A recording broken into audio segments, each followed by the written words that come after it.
It is so important in South Africa that we laugh together whenever we get the opportunity. The news is often a place that makes you feel depressed, and the government makes very bad decisions all the time.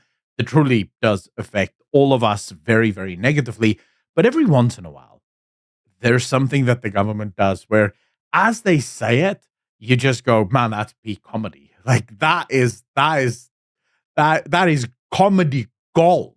Now, today, the comedy gold is provided to us by none other than the clown himself, Gwede Mantashe. Now, Gwede has had his moments, right? Definitely, the man is a clown to begin with. And a lot of the time when he says stuff, you can't help but giggle and then immediately get sort of depressed right after. And that's really is the kind of comedy we're dealing with here. It's that moment where you see something and you go, because you realize, as soon as you laugh at it, you realize, wait, these are the people governing my country. These are the people making laws that screw me over.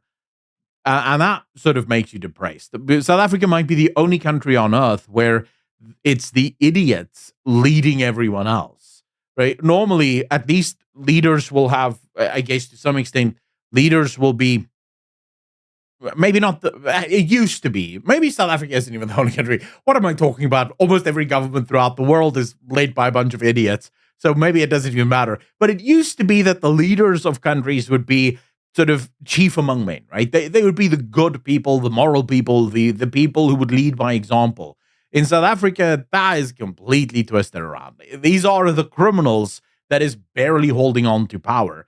But effectively, Gwede Mantashe had the following to say at the ANC celebrations in Mpumalanga, where he said the following: as a cadre, you must be ethical. You mustn't take money that doesn't belong to you. Your money is called a salary. Right? That's effectively his position on it. The ANC, of course, and to get a little serious here, the ANC is desperate to try and fix its public persona. You remember when Cyril Ramaphosa in 2018 said that it ends here? The corruption and the hollowing out of our state institutions, it ends here. You see, what Cyril was hoping to achieve and what the ANC has been trying to achieve for over 30 years in government is this careful balancing act between cadre employment and efficiency. Right, and the idea is it's sort of similar to the Communist Party of China and their idea of having members connected to the Communist Party that should operate in a sort of effective way and run the economy effectively. Now, the Communist Party has some things going for it. It has such a massive manufacturing base, at least to this at this moment in time. It still does that, right? That it makes so much money that whatever corruption does exist in China really is sort of washed out by just the sheer amount of cash that flows into the nation. And then on the other hand, you have they take a bit more of a hardline stance against people who are corrupt. You just had someone sentenced to death in China for allegation or for being found guilty of corruption. So the Chinese, I guess, deals with it a little different. The ANC doesn't, right? So the ANC, whenever a cadre is caught in the act of stealing, that cadre is protected. After 30 years of that protection, you now have an organization that every single member and layer of the organization has cadres and elements that have stolen and that have skeletons in the closet, secrets that can be revealed that can really hurt the organization. So when Cyril Ramaphosa said in 2018, it stops here, he wasn't saying that we're going to bring an end to one of the most destructive policies in the history of South Africa, cadre employment. He wasn't saying that we're going to stop corruption completely. He was instead saying that we're going to try and tone down corruption, right? Because cadre employment at its core is corruption.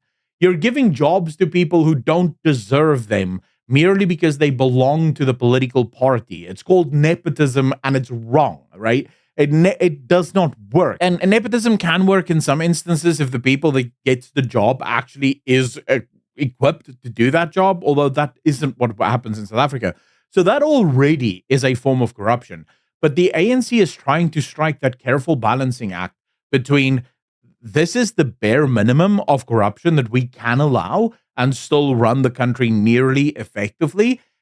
Nelson Mandela did this all the way back in his term with, I believe it was Winnie Mandela, who actually was guilty of giving 15 million to a friend of hers without really any rhyme or reason, just giving it to the friend in the first place. Thabo Mbeki had corruption scandal after corruption scandal. Zuma, I mean, holy crap, right? Zuma's corruption was even different. It was probably sort of final stages of corruption where he was just selling out the whole country to anyone that wanted access to it. So all Cyril Ramaphosa is trying to do is he's trying to return back to like the Mbeki era, where we have corruption and yes, people are stealing from the country, but at least we're not being sort of completely hollowed out by foreign investment and foreign interests. Uh, the problem always is you can't ever dial back the clock, right? Once an organization has become this corrupt, you can't dial it back to like 20% of what it was.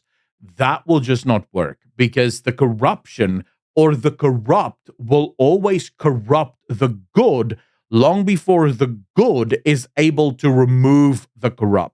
Because corrupt people work much harder than normal people. People who just want to do their jobs aren't constantly looking over their shoulder, trying to scheme and devise new plans of getting more money. So when Gwede Mantashe says that you must be ethical, you got your job through unethical means. Why would you do that job ethically? This makes no sense. It's a joke, and it in itself is a massive contradiction. Anyways, that's it, guys. I just wanted to share this with you because I thought you deserve to also laugh and then cry at the state of our country. Let me know in the comment section down below what your thoughts and feelings are about this. Hit the like if you liked, just if you didn't. And I'll see all of you in the next one. A peace.